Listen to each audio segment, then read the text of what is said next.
Bonjour à tous et bienvenue pour cet épisode numéro 405 du Basket Lab, le laboratoire du jeu.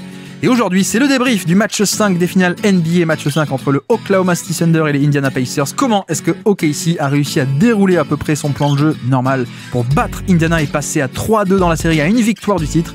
Et puis comme d'habitude, pour soutenir le podcast, iTunes, Spotify, YouTube, petit like ou petite étoile. Bienvenue dans le Basket Lab.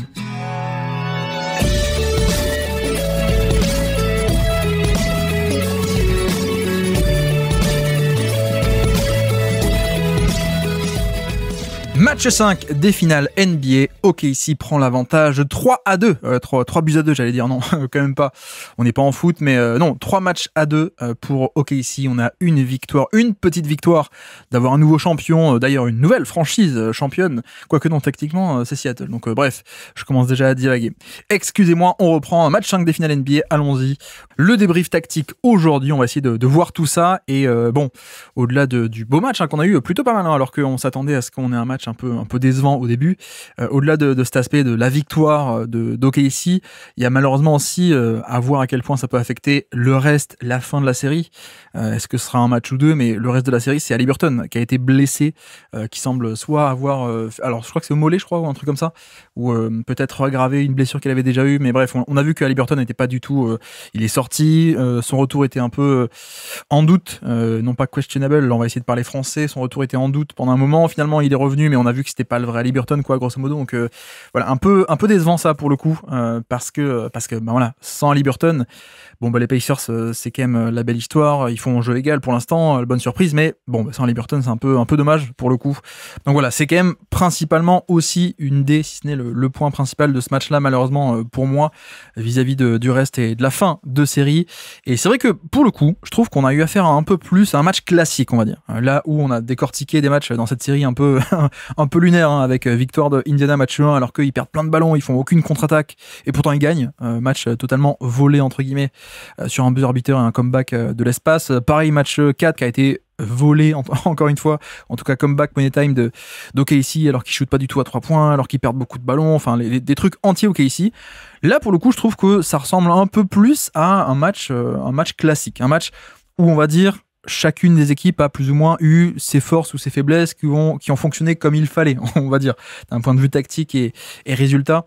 Mais le point principal aussi par rapport à ça, et c'est vrai que bon, je peux pas m'empêcher un peu de rappeler un truc que je crois que j'avais dit sur les finales de conf, ou alors je l'avais dit en preview de ces finales NBA, et en tout cas en bilan des finales de conf, c'est que en finale de conf contre les Wolves, notamment la deuxième partie de série contre Minnesota, on a vu que les 3 points sont rentrés pour OKC, et comme je disais à l'époque, donc il y a 2 semaines, et là je pense qu'on peut le redire aussi, c'est que bon voilà, OKC, quand les 3 points commencent à rentrer, je pense qu'on n'est pas loin d'une équipe qui, je vais pas dire imbattable, mais voilà, il faut se lever tôt, quoi, pour le coup. Il faut se lever tôt, genre de type Kobe Bryant qui mettait son réveil à 2h du matin pour aller bosser à la salle, quoi. Il faut vraiment se lever tôt, quoi. C'est un peu leur seule faiblesse, et on a vu que d'ailleurs cette faiblesse est un peu exposée au grand jour depuis 2 runs de playoffs, mais donc notamment aussi sur ces finales NBA, mais le jour où ça rentre, y a pas de réponse, quoi, parce que les schémas sont faits pour arrêter SGA, pour ce faire on laisse des 3 points ouverts, donc quand ces 3 points rentrent, merci bonsoir, quoi. C'est exactement ce qu'on a vu contre les Wolves, avec des mecs qui battaient les stunts, comme on dit, donc les Z qui viennent se rapprocher en premier rideau, en plein centre du terrain, les stunts, hop, je viens boucher l'espace pour SGA. Contre les Wolves, on a du Chet Holmgren qui a mis des 3 points, du Jalen Williams ou des mecs comme ça qui mettaient les 3 points. Là, c'est un peu pareil. On a un OKC qui shoot à 45% à 3 points, même plus que 45% à 3 points sur ce match-là. Voilà, ça c'est un peu une anomalie dans les faits. Ce truc de voir OKC shooter aussi bien sur un match de playoff. Récemment, on n'a pas eu beaucoup. Sur les finales, on n'a pas eu beaucoup. Mais voilà, c'est aussi un peu l'histoire de ce match pour moi, parce que ça fait quand même des tonnes de points bonus. En plus du fait que c'est des tirs qui sont mis et qui viennent contrer certains schémas, donc c'est d'autant plus intéressant. Et de l'autre côté, c'est vrai aussi que pour conclure un peu ce point shotmaking, le moins intéressant, même si c'est le plus important peut-être, mais le moins intéressant à décortiquer, de leur côté, les Pacers ont shooté à 37% à 3 points. Donc voilà, ils n'ont pas eu un trou d'air non plus, mais ils n'ont pas eu cette surréussite qu'ils ont parfois, et qui aurait peut-être permis de matcher un peu le côté surréussite de OKC sur ce match-là. Donc voilà, niveau bataille de shotmaking, OKC s'en est quand même bien mieux sorti. Et en plus, d'ailleurs, OKC fait ça sans Isaiah Joe, qui n'a pas du tout joué sur ce match-là. On a déjà développé le côté, c'est un handicap défensif, etc., etc. Mais donc, c'est d'autant plus notable, je trouve, que OKC sorte ce match-là au niveau des 3 points et de l'efficacité à 3 points, sans Isaiah Joe, le meilleur shooter. Bon, Chet, toujours pas. Chet a fait 1 sur 3 à 3 points, donc un catch and shoot en première mi-temps, je crois, qui a été fait, mais d'accord. Mais sinon, on a Jalen Williams, qui met 3 catch and shoot à 3 points sur ce match, 3 fois.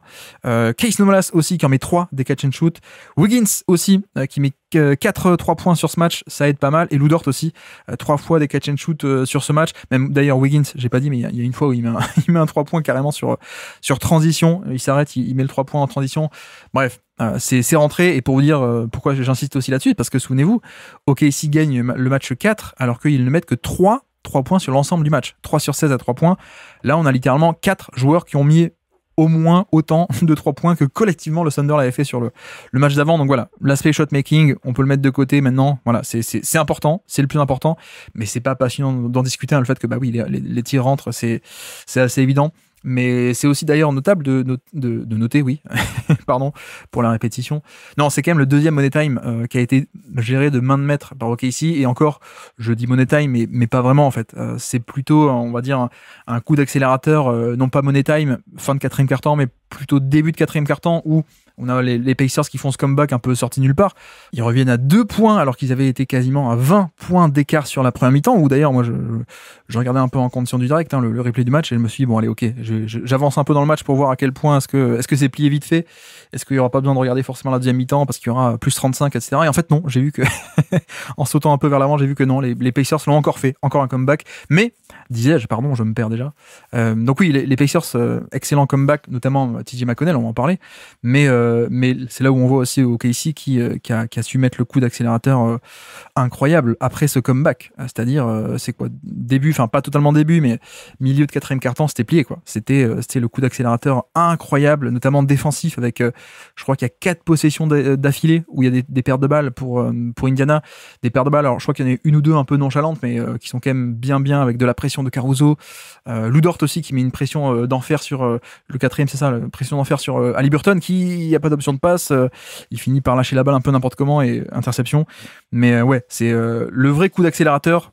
Je vais pas dire des grandes équipes parce que c'est toujours un peu une analyse a posteriori, mais non, voilà, le coup d'accélérateur qui a servi un peu à gagner ce match, tout comme on avait vu le Money Time qui avait servi au match 4, donc ouais, assez notable ça aussi. Pour partir un peu plus sur du tactique, c'est vrai que l'autre truc notable, je trouve, c'est la bataille des turnovers, et c'est aussi en ça que je parle de match un peu plus classique, en tout cas un peu plus proche de nos attentes, on va dire. C'est-à-dire que la bataille des turnovers, cette fois-ci, on a eu un peu plus ce qu'on pouvait attendre en preview ou de base, c'est-à-dire Indiana qui a perdu beaucoup de ballons parce que eux qui d'habitude sont élites pour le protéger, mais parce que la défense d'OKC est élite pour renforcer. Donc 24% de turnover percentage pour Indiana sur ce match. Pour vous dire, l'échelle d'habitude, c'est, on va dire, entre 6-7% de turnover, c'est les meilleurs. Et l'échelle peut aller jusqu'à 20, 25, 26, parfois 27. Des scores de déchets incroyables. Voilà, là on est vraiment tout en bas de l'échelle, on est vraiment sur beaucoup de turnover percentage, je vous dis, parce que le 24% ça nous parle pas de base, on manipule pas ces chiffres tous les jours évidemment, mais oui, deuxième centile, donc mieux que 2% à peine, donc pire que 98% de tous les autres matchs NBA cette saison. Les Pacers se scorent au niveau des pertes de balles, donc voilà, OKC qui force beaucoup de pertes de balles et qui de l'autre côté perdent eux-mêmes très peu de ballons, c'est-à-dire 11% à peine de turnover percentage, et là encore quand on fait la bataille de où est-ce que ça se classe par rapport à tous les autres matchs NBA cette saison, on est dans le 80e centile quasiment. Donc voilà, vous voyez que là on a une vraie bataille des turnovers, la bataille des possessions qui a été remportée par OKC. Alors que depuis le début de la série, quasiment à chaque fois, à part match 1, mais match 2, 3, 4, on avait OKC qui commettait beaucoup de pertes de balles, et c'était un peu anormal, c'était alors parfois un peu forcé par Indiana, avec des bons schémas, des mains qui se baladent bien, etc. Mais tout de même, quoi, tout de même. Là, on a retrouvé un peu le vrai OKC qui finalement fait très peu de pertes de balles, et donc la bataille des possessions gagnée comme ça. Ça, c'est leur marque de fabrique, donc match classique, et même pour aller plus loin, c'est vrai qu'il y a un peu cet aspect de comment est-ce qu'on veut que le match... Quelle physionomie de match veut-on? Et notamment, je pense que côté OKC, et j'en avais un peu parlé en preview, il y a un peu cet aspect où ça nous dérange pas si on est OKC que Indiana se mette veuille un peu dérouler des circuits de passe et de l'extra passe, etc. Pourquoi ? Parce qu'en face, on a une défense qui est absolument élite, voire même historique en termes de couverture de ligne de passe, de deuxième rideau, de rotation, de troisième rotation, quatrième, cinquième rotation de la possession, etc. Enfin, je crois qu'il y a très peu de lignes de passe qui ont été aussi dangereuses que les lignes de passe face à OKC depuis 10, 15, 20 ans, voire même plus. Donc, je pense que là, on a eu exactement ça. Là, on a eu aussi beaucoup de pertes de balles. Pourquoi ? Pas que des mecs qui viennent t'arracher le ballon quand tu l'as dans tes mains, quand tu es en train de dribbler, mais aussi le fait que dès qu'il y avait une passe un peu dangereuse ou un peu middle, quoi, il y avait un mec d'OKC qui allait dessus, quoi. Donc ouais, ça ressemble quand même beaucoup plus à ce qu'on pouvait imaginer de base, ce côté turnover. Passons sur les rebonds offensifs également. C'est un autre point de ce match-là qui est assez important, voire même très important. On a 2 scores d'élite. Et souvenez-vous, on s'était quitté sur le débrief du match 4 en disant bon, mais en fait, peut-être que les deux équipes auraient intérêt à insister sur le rebond offensif. Et vraiment, les deux. Pourquoi ? Parce que Indiana est une mauvaise défense du rebond. Donc, OKC, on avait dit, ils auraient intérêt à insister encore plus, notamment pour vis-à-vis des line-up, etc. Donc, OKC devrait aller encore plus au rebond offensif. Et puis, pareil pour les Pacers, qui avaient déjà commencé un peu sur la série, qu'ils le font alors que c'est pas leur force naturellement, c'est pas leur identité de jeu de base, mais comme en face OKC n'est pas bon non plus en termes de défense du rebond, il y aura un truc à aller gratter. Voilà, c'est ce qu'on avait dit, match 4. Match 5, on a 2 équipes qui font des scores dans le 97e centile et 93e centile. Voilà, on a 2 scores d'ultra élite pour le coup, qu'on avait un peu, non pas annoncé, mais c'était un peu une piste de réflexion, et on a vu que c'est exactement ce qui s'est passé. 2 équipes qui sont allées vraiment à fond rebond offensif. J'ai dit le classement, 97e centile et 93e centile.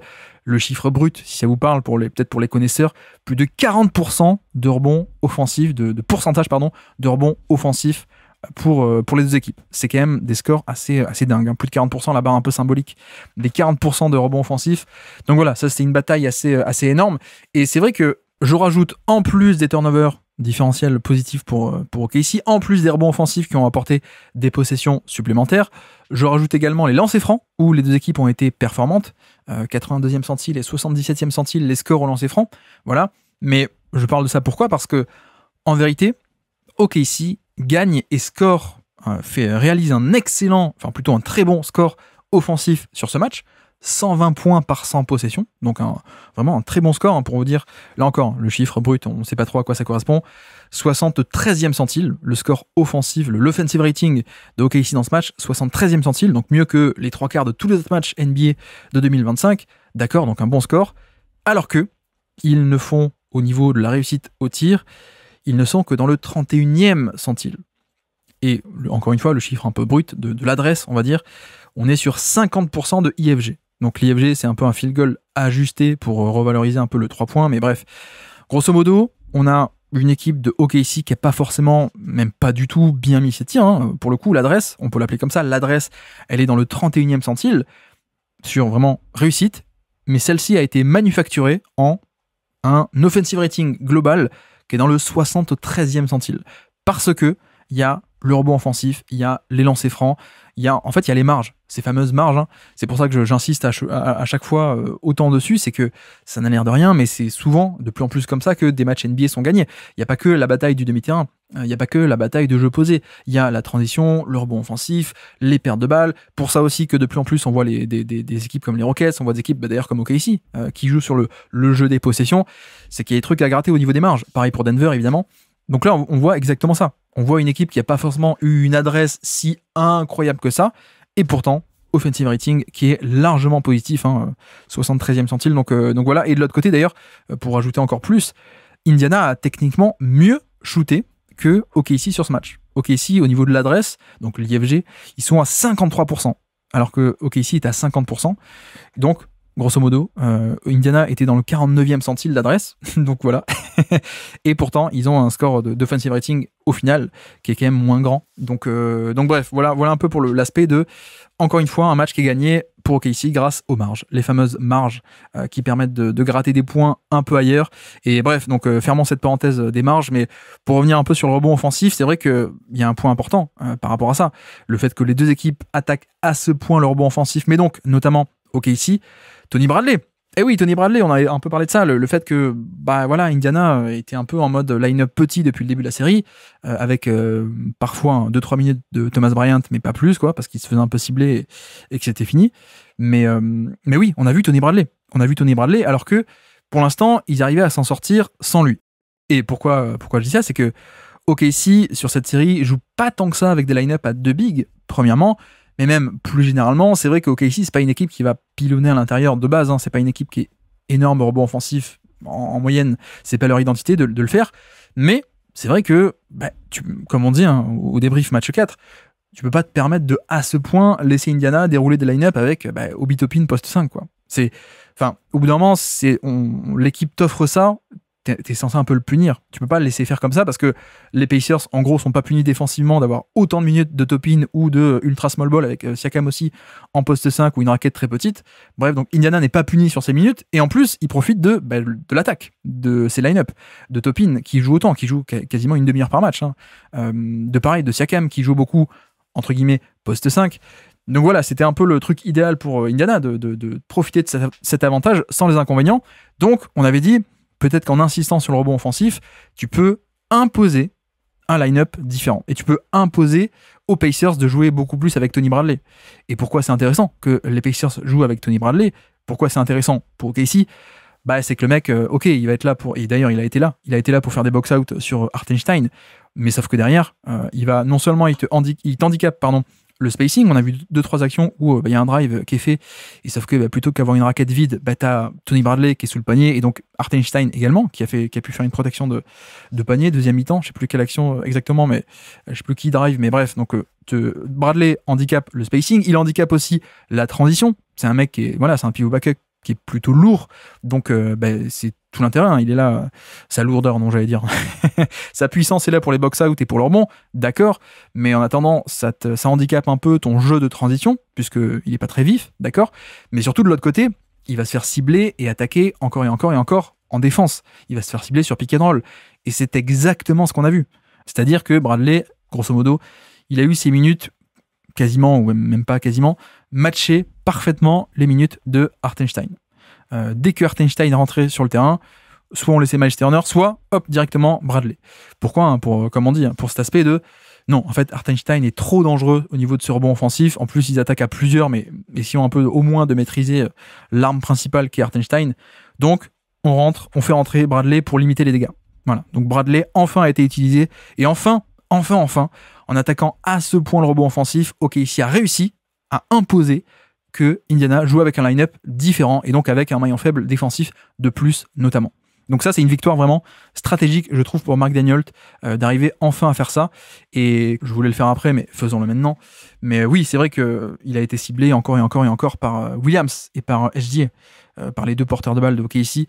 Voilà, ça reste un backup pivot qui, moi, je trouve assez sympa. Pour le coup, un peu déçu de sa carrière, je crois que j'ai déjà dit, mais assez sympa au niveau de protection de panier, de 3 belles promesses, mais c'est autant la protection de panier est cool, autant la défense dans le périmètre, c'est un peu compliqué, il a pas la mobilité, c'est un mec qui est pas hyper flexible, et voilà, faire pivoter les hanches à pleine vitesse, c'est pas son truc, etc. Les appuis un peu pâteaux.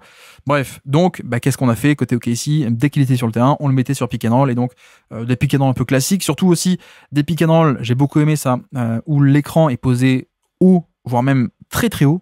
Je parle notamment de Hartenstein qui va poser un écran ligne médiane, voire même parfois un peu au-dessus, mais surtout ligne médiane. Et pourquoi? Parce que comme ça, notre ami Jalen Williams pouvait prendre l'écran et Tony Bradley il doit défendre un pick and roll avec non pas, je sais pas combien c'est, 3, 4, 5 mètres derrière lui, mais avec le terrain entier derrière lui. Avec le demi-terrain entier, puisque l'écran est posé ligne médiane. Donc, encore plus d'espace à gérer et encore plus d'espace pour l'attaquant, pour le contourner, pour le mettre en difficulté, etc. Donc ça a été aussi une manière de le cibler. Et puis même, très simplement, ça a été, même quand lui n'a pas encaissé le panier un peu, on va dire, frontalement, de Williams qui lui drive par-dessus, ou de SGA qui lui drive sur la tête également, on a vu que le fait de l'attaquer, ça crée un décalage, puisque lui ne peut pas switcher, évidemment. Donc, ce qui faisait aussi que les Pacers étaient obligés de compenser, de venir aider, puisque si Bradley peut pas switcher, il va rester sur le porteur de balle. Le défenseur du porteur de balle aussi traverse l'écran et revient sur Williams ou SGA, d'accord. Mais donc, ça veut dire que le roller, le rollman est libre de rouler au panier, Hartenstein, donc on fait venir quelqu'un depuis le côté faible pour compenser sur le roll R-O-L-L, sauf que forcément, ça a libéré pas mal de 3 points ouverts.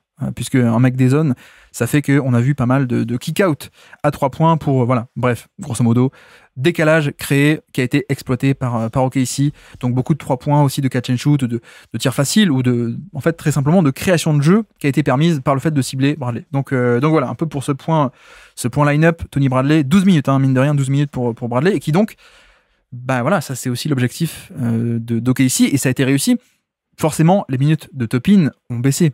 Obi Toppin n'a joué que 21 minutes sur ce match plutôt que 28 ou 29 comme les matchs précédents, où en plus il avait fait un top match 4, je crois, il fait 17-18 points, je crois, un truc comme ça, avec des rolls sur pick and roll, des shoots à 3 points, etc. Donc Toppin à peine 21 minutes, et pareil, Ben Sheppard aussi, qui a joué à peine 6 minutes sur ce match-là, parce que avant on était en full extérieur, plus full extérieur tout court, donc Sheppard avait aussi parfois plus de minutes que ça pour aider sur la défense de périmètre. Bon voilà, maintenant que tu fais jouer Bradley, tu peux pas faire jouer autant un extérieur, il prend sa place techniquement. Donc voilà, premier point pour moi, c'est ça, c'est la bataille des marges, on l'a développé, notamment le rebond offensif et la question des line-up. Enfin, OKC arrive à imposer sa patte là-dessus, la patte des line-up. Si vous écoutez un peu les débriefs ou le preview, on avait parlé de ça et ça arrive enfin, donc ça c'est cool. Et puis autre point dans ce match, évidemment, j'y arrive, excusez-moi, au bout de 20 minutes, mais Williams, évidemment. Jalen Williams qui fait un top match de finale, 40 points sur ce match, et beaucoup d'ailleurs lié en partie à Hartenstein. Je viens un peu le développer par rapport au ciblage de Thomas Bryant, non, de Tony Bradley plutôt, pardon. Par rapport à ça, évidemment, Hartenstein a aidé à cibler Bradley, donc ça c'est cool. Et puis même je trouve que globalement, c'est sans doute le meilleur match de ce duo ensemble, un duo qui fonctionne depuis le début de saison ensemble, et beaucoup dans un sens ou dans l'autre, avec soit Williams en porteur de balle et poste d'écran de Hartenstein, soit l'inverse, c'est-à-dire Hartenstein qui a le ballon sur des jeux de main à main, en posto, et puis il distribue, etc. Bref, je trouve que c'est le meilleur match de ce duo sur ces finales NBA pour l'instant, donc c'est cool parce que ça a pu générer pas mal d'attaques, alors que c'était parfois un peu la question pour OKC, l'aspect de quid de la création secondaire, quoi. C'est des matchs où Hartenstein a été moins bien aussi parce que moins utilisé, mais Williams aussi pas top toujours, donc bref, là le duo a été bon, mais notamment donc Williams a été bon. Et sur ces 40 points, si on veut être un peu tatillon, on va dire 40 points, c'est une perf légendaire en finale NBA, etc. Si on est vraiment tatillon, on va dire, bon, alors sur les 40 points, regardons, donc ça fait 14 paniers rentrés, 14 sur je sais pas combien on tire. Sur les 14, bon, il y a 5 fois des cuts ou de la transition, bon, c'est quand même un peu plus facile, quoi, pour le coup. 3 catch and shoot, bon, là encore, c'est un peu plus facile. Un cut sur un ATO, un système after timeout qui est, c'est un cut, c'est un backdoor, donc c'est aussi un peu plus facile. Un sur un spot-up drive, donc le décalage est déjà créé, et juste il attaque en spot-up, il attaque déjà avec un décalage créé par SGA, donc d'accord, un peu plus facile aussi. Donc sur 14, il n'y a que 4 possessions de porteur de balle. Bon, au final, les 40 points, on peut le relativiser avec, certes, un point est un point, mais bon, c'est pas non plus 40 points c'est pas l'équivalent de 40 points de SGA, par exemple, avec que de la création pure, etc. Bon, je fais exprès de faire de la mauvaise foi et de construire un suspense un peu nul, mais pourquoi ? Parce qu'en fait, dans ces paniers rentrés et dans ce box score, on oublie un truc, c'est les 12 lancers francs. Et oui, il y a aussi 12 lancers francs, et je fais exprès de faire ça pour les mettre à l'honneur, et pour montrer aussi quelle a été pour moi la force de Williams sur ce match-là, en dehors du fait qu'il a mis ses catch and shoot, il s'est projeté en transition, et voilà, des paniers faciles, mais des paniers tout de même. Mais je trouve qu'il y a un niveau d'agressivité en tant que porteur de balle qui a été très cool, et qu'il n'y a que 4 paniers sur paniers rentrés en tant que porteur de balle, mais il y a aussi beaucoup de lancers francs, et c'est un truc qu'il fait pas toujours. C'est même un truc qui fait pas souvent cette agressivité, c'est le seul truc qui lui manque encore pour l'instant pour être vraiment élite au NBA. Mais voilà, je pense que ça mérite d'être souligné, cet aspect de 12 lancers francs et d'une vraie agressivité sur des drives, vraie agressivité balle en main sur des pick and roll, etc. etc. Donc voilà, match vraiment complet, vraiment très complet, à la fois en finition, on peut l'appeler comme ça, donc catch and shoot, cut, transition, finition un peu plus classique, mais aussi création. À la fois SGA et Williams ont été deux matchs de créateurs de très haut niveau. On va arriver à SGA aussi. Mais voilà, Williams, son meilleur match des finales, largement, et un excellentissime match qui confirme un peu le potentiel qu'on lui voit, si justement il arrive un peu tout le temps à débloquer cet aspect d'agressivité. C'est comme dit, c'est vraiment le truc qui lui manque pour moi. On le répète depuis des mois, mais cet aspect il pourrait être le meilleur driver de NBA, mais il l'est pas totalement, et on l'a vu sur ses playoffs, parce que comme il a pas cette agressivité, les défenses peuvent rester en drop parfois, donc le laisser un peu, tiens, prends ton distance et on sait que tu vas pas nous attaquer, on sait que si on reste bas, tu vas pas profiter de cet espace pour prendre de la vitesse, nous rentrer dans le lard, aller chercher le lancer franc, on sait qu'il le fait pas trop d'habitude. Là, on voit que, ok, peut-être que la version dans 2-3 ans, on aura une version All-NBA First Team de Jalen Williams si on a, je caricature, 12 lancers francs comme ça à chaque match. Donc ouais, je trouve que d'ailleurs en plus, on l'avait déjà dit sur les matchs d'avant, on avait surtout un Williams qui était le meilleur playmaker, meilleur passeur, je veux dire, meilleur créateur de jeu en termes de passing de ce hockey ici. Là, on a un peu l'inverse. On a vraiment l'inverse, c'est-à-dire on a vraiment un Williams qui a été surtout axé scoring et qui a été excellentissime sur ce scoring de finition et de création. Donc j'espère que vous m'excuserez ma petite mauvaise foi exprès pour souligner l'agressivité via les lancers francs, suspense totalement nul. Oui, puisqu'on parle aussi de ça et on parle de ce duo, Hartenstein a été, je trouve, excellent. Je trouve que c'est vraiment de loin son meilleur match des finales, quoique le 3 était pas mal. Le 3 était pas mal, la pose d'écran, etc. Mais en fait, ce que j'ai bien aimé, c'est que là, il a vraiment été utilisé. Vraiment bien utilisé, alors que c'était un peu mon regret du match 4, c'est que, ok, il est titulaire, mais en fait, il n'a pas vraiment été utilisé en tant que poseur d'écran, etc. Pas autant qu'on aurait voulu sur le match 4. Là, notamment, le début de match est quand même assez fantastique. Je crois que c'est pas une stat exacte, hein, vous m'excuserez, mais j'avais l'impression que sur les 20 ou 22 premiers points d'OKC, il avait été impliqué sur chacun de ces 20 premiers points, avec soit c'est lui qui met le tir, soit c'est lui qui fait l'assist, soit c'est lui qui pose l'écran sur l'action. Et donc, vraiment, une omniprésence de Hartenstein qui a été, je trouve, très bon. En plus, donc, du truc le plus important qu'on a déjà évoqué, le fait que son activité au rebond offensif a imposé des line-up un peu moins forts côté Indiana. Donc ça, c'est aussi, je trouve, la patte Hartenstein qui a été magnifique. Et certes, il ne fait que 20 minutes. Je crois qu'il a aussi des problèmes de faute. Deuxième mi-temps, il sort assez vite. Hein, il sort au bout de 1 minute après une faute, je crois. Donc, c'était peut-être un peu lié. Je pense que de toute façon, il n'est pas amené.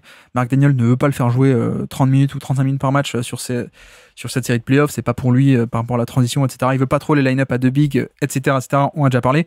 Mais ça a été 20 minutes de qualité incroyable, je trouve, par rapport au reste de sa série, qui est un peu plus moyen, mais aussi parce que moins utilisé. Bref. Et puis, à chaque fois je dis le point. Et puis dernier point pour OKC, Shai Gilgeous-Alexander. Et là, même pas forcément le scoring, mais le passing. Le passing, on est sur un des meilleurs matchs de SGA au passing. Très certainement le meilleur match de SGA à la passe des finales, ça c'est sûr.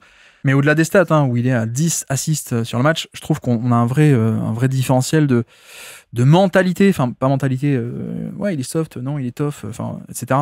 De velléité, on va dire, de quelle est ta volonté sur l'action, qu'est-ce que tu veux faire de l'action.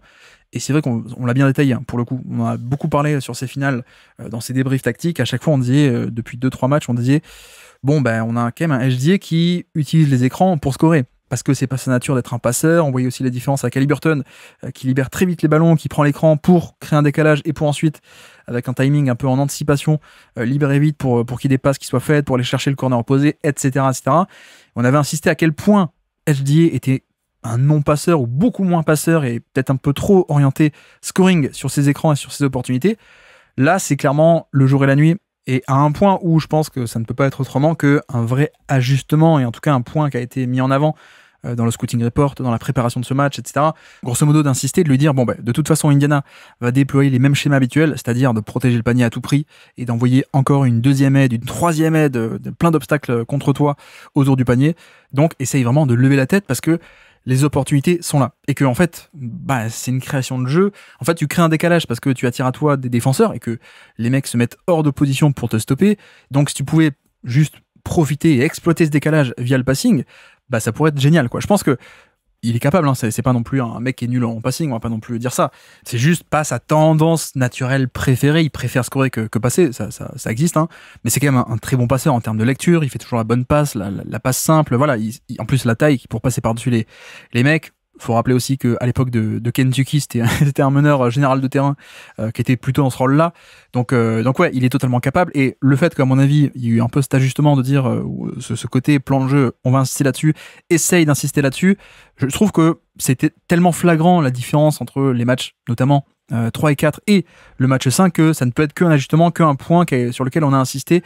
Et on a vu que, ouais, hein, c'est un excellent passeur qui, quand il y a des décalages à ce point énorme, il peut les exploiter, il peut aller, et le jeu, je trouve que la création de jeu collective a été bien meilleure aussi. Peut-être on peut d'ailleurs rattacher ça un peu en partie, pas totalement, il y a une partie aléatoire dans le shoot, mais tout de même, le fait d'arriver à obtenir pas mal de catch and shoot à ce point ouvert aussi, je pense que c'est peut-être également lié, le bon pourcentage sur ce match, au fait que, bah ouais, tu vas servir ces mecs qui sont ouverts. Et c'est pas, ah mince, il y a 2 mecs sur moi, j'arrête le dribble et je pars de l'autre côté, et puis je fais la passe, mais avec 2 secondes de décalage, quoi. 2 secondes un peu en retard, où la défense est de nouveau un peu plus en position, etc., etc.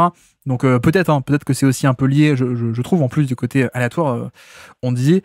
Et oui, c'est le nombre de kick-out à 3 points de HDA sur ce match, pour moi, est assez énorme. Alors, je n'ai pas compté, mais dans mes notes, j'arrêtais pas d'en noter. Et là où c'est notable, c'est que on en avait noté quasiment aucune sur les matchs d'avant. Donc ouais, cet aspect-là, si on a HDA qui peut faire la même chose au match 6, je pense qu'il n'y aura pas de match 7, quoi.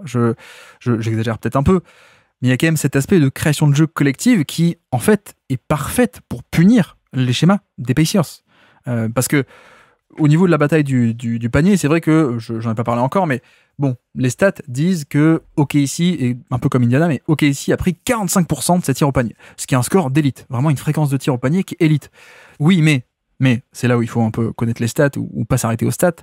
En vérité, on a aussi beaucoup de tirs au panier. Pourquoi ?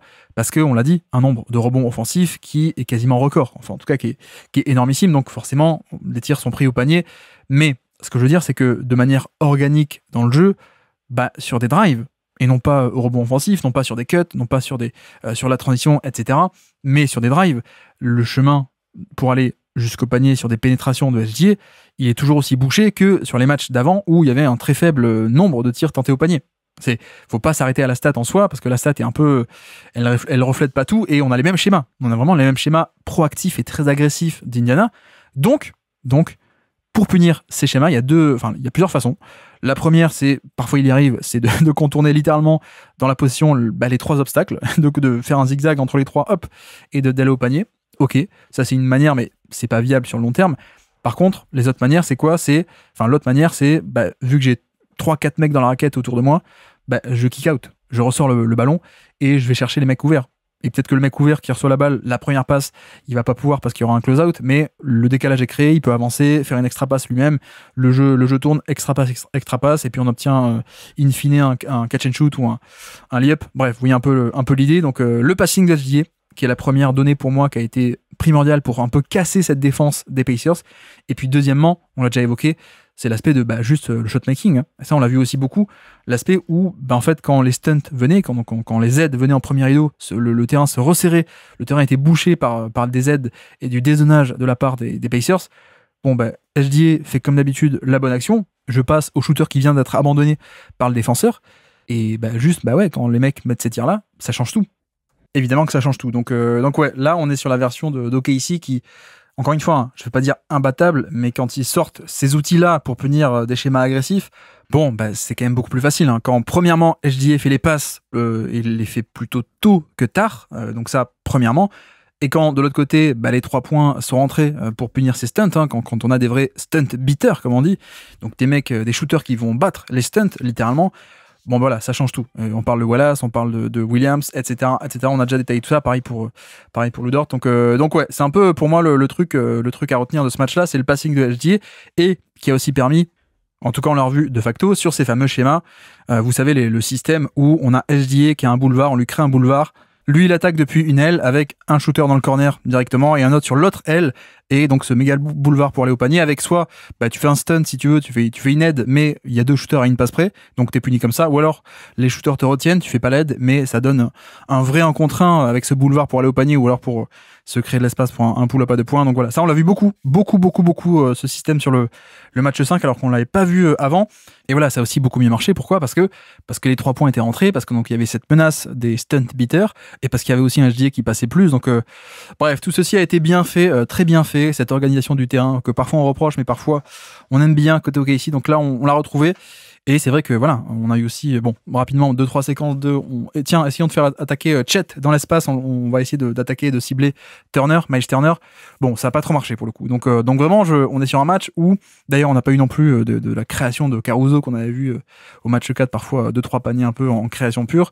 Non, Wiggins non plus. Wiggins, c'est 3 points, mais on est quasiment sur des catch and shoot à chaque fois, par une fois, je crois. mais il n'y a pas de création vraiment de Wiggins pour le coup. Lou Dort non plus, évidemment. Enfin bref, on a eu un match de création de Williams et de SGA, quoi, pour le coup. Avec en plus peut-être un peu de création de Hartenstein en début de match sur des passes post-haut, etc. Mais voilà pour OKC. Et puis on finit rapidement sur Indiana. Bon, Indiana, on a déjà aussi beaucoup parlé d'Indiana hein, via la défense de OKC. Mais c'est vrai que pour l'instant, il y a un point qu'on n'a pas trop explicité. La transition qui a été pas mal, mais peut-être pas assez forte pour battre OKC. Voilà, comme on dit à chaque fois, hein, il y a une marge de manœuvre qui est quand même très réduite face à une équipe de calibre OKC.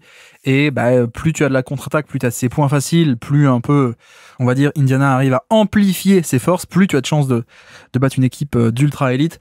La transition, pas top. Vraiment, on n'a pas eu tant que ça de points faciles sur contre-attaque, donc un peu dommage pour le coup.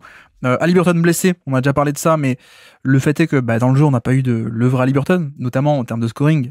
Il est à 0 sur 6 au niveau de ce match-là, donc aucun panier rentré. Il met un ou deux lancers francs, je sais plus, mais bref, on est vraiment sur un match où, en fait, on le voyait, hein, il y avait pas de jus. Il y avait pas de jus face en plus à un OKC qui continue de faire un switch all avec, toujours pareil, je vais pas le répéter, mais Chet Holmgren qui est magnifique sur ses switches, il est capable de changer sur l'écran, donc pas de décalage, donc pas de passing, et en plus, on attire Haliburton et Indiana vers des 1 contre 1, et il les tient magnifiquement, Chet Holmgren, donc voilà, je l'ai répété, maintenant on peut évacuer, mais on a vu que sur ces 1 contre 1, on n'avait pas du tout le Haliburton qui avait le deuxième move, c'est-à-dire il tente un premier move, mais il n'y a pas l'accélération pour, par exemple, pour dépasser, mettre le coup de rein et dépasser après la première feinte, dépasser Chet ou dépasser Caruso ou des mecs comme ça. On voyait aussi que parfois il faisait feinte de step back et d'habitude il renchaînait après, sauf que là, non, il n'y avait pas le jus pour renchaîner ensuite après la feinte de step back. Et donc il lâchait la balle sans scorer, sans même tenter de scorer. Donc évidemment, ça n'aide pas. Donc manque à gagner niveau transition, contre-attaque, manque à gagner niveau scoring de Haliburton, hein, très simplement. Manque à gagner aussi, je pense, en un sens de Turner qui fait toujours pas un bon match. 3 sur 5 au tir pour Turner qui joue à peine 24 minutes d'ailleurs, à peine 24 minutes Turner pour le coup. Il y a des rumeurs comme quoi il serait malade en fait, ce qui explique aussi ses mauvaises performances actuellement. Bon, quelle qu'en soit la raison, en tout cas de facto, on a un joueur qui n'est pas hyper performant et c'est un peu dommage. C'est un peu dommage vis-à-vis de son spacing, la capacité à mettre des pick and pop, etc. Donc voilà, toujours pas. Nembhard non plus. Andrew Nembhard qui met 7 points sur ce match à peine. C'est pas beaucoup. Lui, il est quand même pas mal gêné par le fait que ok, ici face à lui, ils vont quand même beaucoup moins switcher facilement parce qu'il n'y a pas besoin en fait. Nembhard n'a pas le passing pour punir un décalage. Pas autant que Haliburton, donc on peut un peu plus l'enfermer sur des drops ou sur des trucs comme ça, et là il était pas là, à peine 7 points, pas de shot making pour le coup chez lui ce match-là, et puis même 4 turnovers sur le match, et je crois des 2-3 erreurs un peu nonchalantes, ou en tout cas des pertes de balles sur le 4e quart-temps qui ont un peu permis que OKC repasse devant, enfin garde ses distances et puis finisse ce match. Mathurin non plus, Mathurin 2 sur 11 au niveau du tir sur ce match-là. Après voilà, Mathurin, comme on l'a dit, hein, l'intérêt de ces joueurs-là, ces joueurs à variance, c'est qu'ils peuvent te faire gagner un match quand les tirs rentrent. D'accord, mais on avait dit aussi, tu peux pas t'attendre à un apport de ces joueurs-là. En fait, ça ne peut être que du bonus, ce genre de variance, parce que si les mecs étaient capables de l'apporter à tous les matchs, encore une fois, ils seraient All-NBA ou ils seraient All-Star. Donc en fait, que Mathurin soit à 2 sur 11, bon, tu peux être un peu déçu, mais c'est pas non plus une anomalie ultime, quoi. Je pense que l'attaque d'Indiana aurait pu totalement survivre à un 2 sur 11 au niveau du tir de Mathurin via d'autres trucs. Donc ouais, quand on a un Miles Turner qui est à 3 sur 5, pour moi, c'est un peu plus inquiétant, un peu plus anormal que Mathurin, qui est un joueur à variance, qui va prendre des tough shots et qui parfois va les mettre, mais parfois va pas les mettre. Bref, donc ouais, Mathurin pas là sur ce match-là non plus, en tout cas dans les faits. Pascal Siakam fait 9 sur 15 au tir, 28 points pour Siakam sur ce match-là, mais c'est vrai que je trouve que, encore une fois, on voit que la création pure, il n'y en a pas des tonnes pour le coup. Il n'y en a pas mal. Ça peut être cool, mais on voit toujours pareil, toujours les mêmes limitations face au match-up de Williams ou de Caruso ou de Chet Holmgren. Et au final, on a quand même un Siakam qui, dès qu'il peut, il exploite le fait de tiens, je suis défendu par Hartenstein, je suis défendu par Kenrich, Williams aussi. On a vu 2-3 bonnes actions face à Kenrich, mais on va dire que son impact de création pure va être forcément un peu limité par rapport à qui est devant lui, qui est son match-up défensif. Donc, pour dire aussi, il peut pas à ce point un peu prendre la relève de Haliburton en tant que créateur principal de l'attaque quand Haliburton n'est pas trop là. Mais après, il fait un bon match. Il met ses catch and shoot, il fait de la transition, le rebond offensif également, il a été très présent là-dessus. Défense aussi, on parle pas de la défense également, elle a été là aussi. Et puis, non, mais ce que j'ai bien aimé par contre, c'est un peu des séquences où on l'a vu utiliser en post-up, soit post-up, soit post-haut. un peu en point de fixation autour de qui on peut faire tourner des gens ou des cuts au panier. Et on a vu un peu de création comme ça, donc de l'initiation d'attaque avec Siakam en passeur depuis poste haut ou poste bas. Donc ça, c'était assez cool, mais là encore, dans une quantité peut-être sans doute un peu négligeable pour le coup. Et puis, bon, le bon point, c'est qu'on a un TJ McConnell qui a été très bon. McConnell qui a été le moteur de cette attaque en l'absence de Haliburton, qui a été le moteur du comeback aussi, pour le coup, quand il est sur le terrain, en même temps qu'Haliburton notamment. On a un rythme qui est retrouvé totalement pas sur forcément que de la transition, mais aussi sur demi-terrain. Les séquences de deuxième mi-temps, début de deuxième mi-temps, avec McConnell et Haliburton, on retrouve un peu l'attaque des Pacers qui court partout, qui fait des cuts, qui met du rythme sur demi-terrain également. Donc ça, c'était assez cool. Et vraiment, le comeback, c'est lui, quoi. C'est plein d'actions à chaque fois déroulées où il remonte la balle sur une aile, pistol action, et puis à partir de là, on attaque, un écran, ou alors on file à Obi Toppin qui est à 3 points, qui essaie d'éloigner du panier notre ami Chattelgren, etc. Donc, ouais, McConnell, excellent match. Après, c'est sans doute pas assez, ça on s'en est bien rendu compte. Mais bref, quand même le seul rayon de soleil. Et pour le coup, on en a déjà parlé, mais le fait qu'OKC arrive souvent à faire du switch all ou à activer un peu la défense off-ball, les lignes de passe, l'activité, etc., c'est quand même cool, quoi. Et d'ailleurs, il y a une action dont on n'a pas encore discuté, c'est sur un switch all, Turner qui essaie de s'installer au poste bas contre Cason Wallace, voilà, classique. Et comme on avait dit, OKC, c'est pas Cleveland, donc là où ça passait contre les Cavs et ça a donné des post-up pour Miles Turner, contre OKC, ça passe pas parce que pourquoi? Qu'est-ce qui se passe?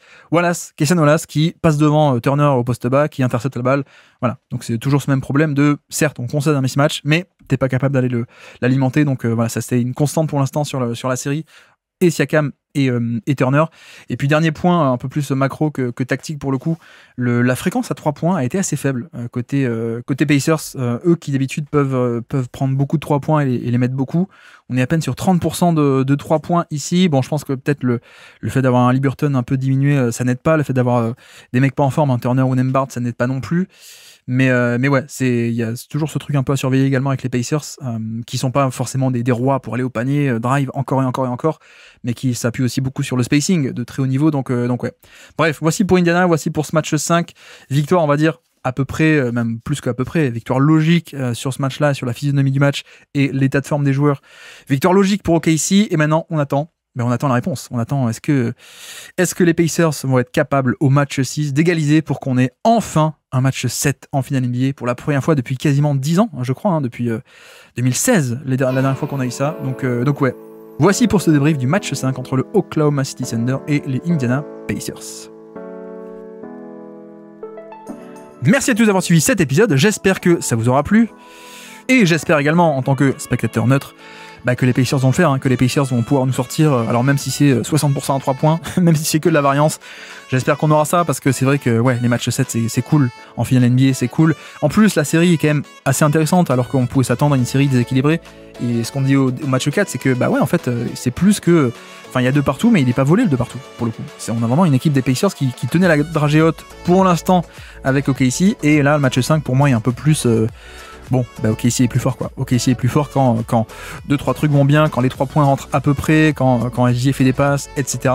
On a un peu ce truc où on voit la supériorité d'OKC, donc bon, on verra, mais j'espère un bon match 6 des Pacers chez eux, et puis comme ça, le grand finish, un match 7, c'est quand même le rêve de tout fan NBA, match 7 des finales NBA, c'est quand même le Graal ultime, donc ouais.